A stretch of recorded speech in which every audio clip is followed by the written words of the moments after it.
History is often shaped by the towering silhouettes of majestic giants who inherit great empires. Yet occasionally, the entire world is violently and permanently reshaped by the sheer will of one. Before he became the terrifying colossus who cast a remarkably long shadow across the continent. Before the grand marching armies and the endless campaigns of bloody conquest and ultimate glory, he was simply a solitary, brooding boy, born on a rugged island in the Mediterranean Sea. The island of Corsica was a wild and fiercely independent land of deep granite mountains. Born in the city of Ajaccio in 1769, Napoleon Bonaparte breathed rebellious air. His passionate family held minor Italian nobility, but possessed very little wealth and zero political influence. At the incredibly tender age of 9, the young boy was sent away to France. He arrived at a strict military academy, speaking only his native Corsican and heavily broken French dialect. This immense language barrier immediately made the young islander a frequent target for cruel mockery. Isolated from his wealthy, aristocratic peers and fiercely proud, the boy retreated into vast, ancient history. He eagerly devoured the glorious military tales of Alexander the Great with a burning and relentless intensity. The demanding military school at Brienne taught him the rigid discipline of a dedicated soldier. He quickly discovered a brilliant aptitude for complex mathematics and calculating precise artillery projectile trajectories. When the bloody French Revolution abruptly erupted in 1789, everything changed completely. It completely shattered the ancient and severely oppressive social hierarchy that had dominated Europe for centuries. Suddenly, rapid advancement in the powerful military depended entirely upon genuine merit and raw talent. This unprecedented and chaotic political upheaval provided the absolutely perfect crucible for a young officer. At the brutal siege of Toulon, his brilliant and highly innovative tactical mind was finally unleashed totally. By rapidly capturing a crucial strategic hill, his heavy cannons forced the mighty British fleet. The absolutely panicked British naval forces were forced into a desperate and entirely humiliating tactical retreat. Almost overnight, the historically obscure young artillery captain was officially promoted to the prestigious brigadier general. His meteoric and seemingly unstoppable ascent was nearly derailed forever by bloody, chaotic political purges. But fortune always favors the incredibly bold, and he soon proved his utterly indispensable military value. Given supreme command of the starving ragtag army of Italy, he faced deeply demoralized, weary soldiers. He aggressively did not offer them bread or warm shoes, but instead boldly promised them eternal glory. Striking his enemies with breathtaking, unprecedented speed, he masterfully divided the opposing Austrian military forces. His loyal, awestruck soldiers marveled at his completely fearless habit of personally aiming heavy siege cannons. The enduring, legendary myth of the invincible little corporal was officially born amidst blinding gunpowder smoke. He triumphantly returned to the vibrant streets of Paris, not merely as a highly victorious battlefield general. He was widely celebrated as a genuine, unrivaled national hero who had miraculously saved the Republic. Seeking to strike a fatal strategic blow at the sprawling and massively powerful British global empire, he launched an incredibly audacious military expedition across the sea into the distant Egyptian desert.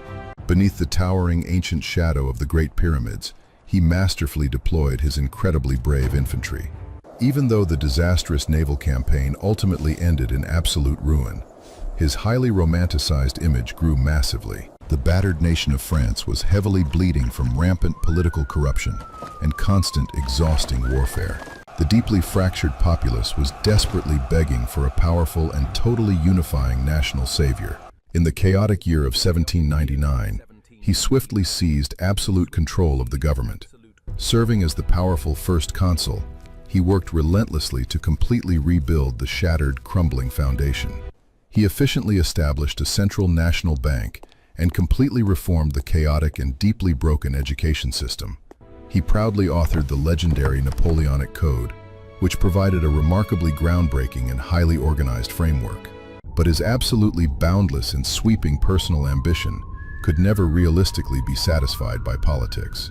In the breathtakingly beautiful Cathedral of Notre Dame, he masterfully orchestrated a spectacularly lavish imperial coronation. audaciously taking the incredibly heavy sparkling golden crown directly from the deeply shocked Roman pontiff himself. He confidently and deliberately placed the magnificent jewel-encrusted royal crown firmly upon his own head. The once solitary mocked young boy from the rugged wild mountains of Corsica was emperor. The terrified ancient absolute monarchies of Europe deeply trembled at the horrifying thought of him. They desperately formed endless, incredibly powerful military coalitions, completely determined to permanently crush the soaring imperial eagle. In brilliant, rapid response, he efficiently forged the magnificent and utterly terrifying Grande Armée. It became a highly disciplined and seemingly unstoppable, efficiently ruthless global war machine of unparalleled destruction. At the legendary Battle of Austerlitz, the freezing winter sun rose beautifully on his greatest masterpiece. Brilliantly feigning military weakness, he deliberately lured the combined Russian and Austrian empires into a trap. The sprawling political map of Europe was violently and completely redrawn by his continuously victorious sword.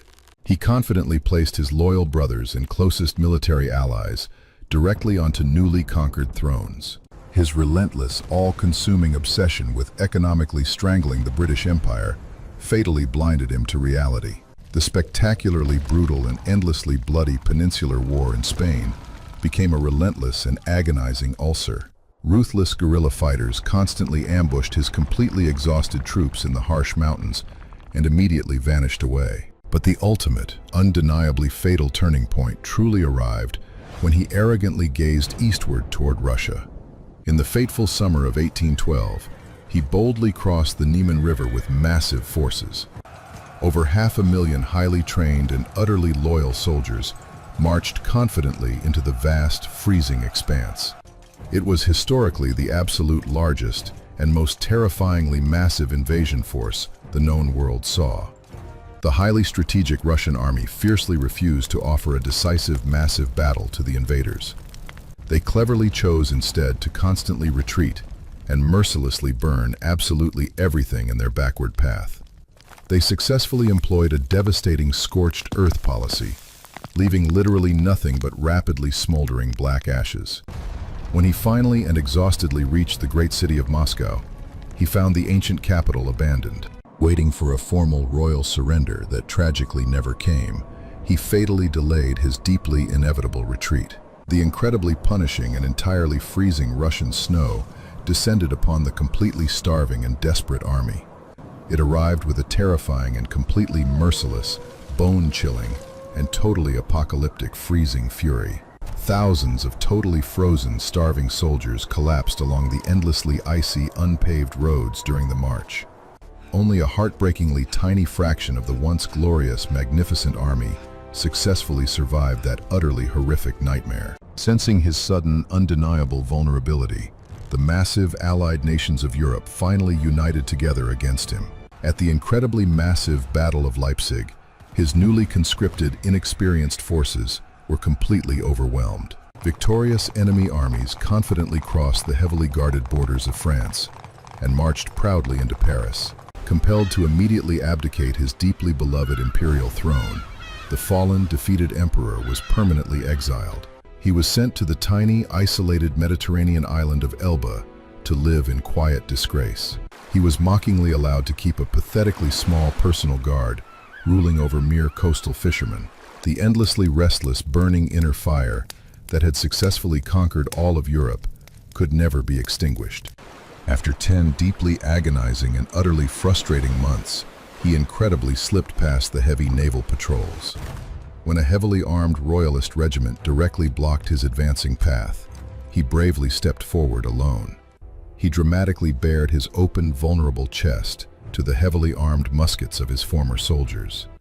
The stunned soldiers instantly dropped their loaded weapons, weeping uncontrollably and cheering wildly for their emperor. For 100 incredibly glorious and terrifyingly tense days, the legendary Imperial Eagle proudly soared again. The completely panicked Allied powers immediately declared him an international hunted outlaw and rapidly mobilized. The absolutely ultimate, earth-shattering, and entirely final military confrontation violently took place at Waterloo, finally. He hopelessly faced the totally unbreakable, rigid defensive squares of the highly disciplined British Royal Army. As the massive Prussian army devastatingly arrived to forcefully crash into his completely exposed right flank, the screaming, muddy battlefield rapidly dissolved into absolute terrifying chaos as his army shattered. This tragic time, there would be absolutely no glorious, triumphant return, and completely no merciful escape. He was permanently banished to St. Helena, a completely desolate and terribly isolated volcanic rocky island. Surrounded by howling winds and an incredibly heavy, fully armed British military guard, he became prisoner. He agonizingly spent his final completely isolated years furiously dictating his grand, detailed military and political memoirs. Stripped of his absolute imperial power and tragically separated from his beloved family, his health failed. The incredibly brilliant man who had confidently commanded millions of armed soldiers now fought severe illness. He passed away in 1821, feverishly whispering of his mighty army in agonizing delirium. His lifeless remains were quietly buried beneath a wonderfully simple, completely unadorned stone deep in valleys. The incredibly powerful and truly monumental historical legacy he permanently left behind would fundamentally shape the world.